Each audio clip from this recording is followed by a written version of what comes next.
নমস্কার বন্ধুরা, পল্লী বাংলার পূজা অর্চনা চ্যানেলে আপনাদের সবাইকে স্বাগত।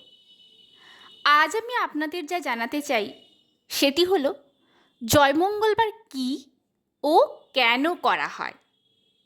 জ্যৈষ্ঠ মাসের মঙ্গলবারে বাংলার ঘরে ঘরে যে ব্রত পালন করা হয় তা হলো জয়মঙ্গলবার।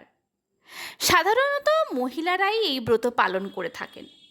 বিবাহিত বা অবিবাহিত সবাই এই ব্রত পালন করতে পারেন। পারিবারিক রীতি মেনে অনেকে জ্যৈষ্ঠ মাসের প্রতি মঙ্গলবারই এই ব্রত পালন করে থাকেন। তবে অনেকে আবার শুধুমাত্র দুটি মঙ্গলবার, প্রধানত প্রথম ও শেষ মঙ্গলবার পালন করে থাকেন এই ব্রত। মঙ্গলবার সকাল থেকে উপোস করে এই ব্রত পালন করা হয়।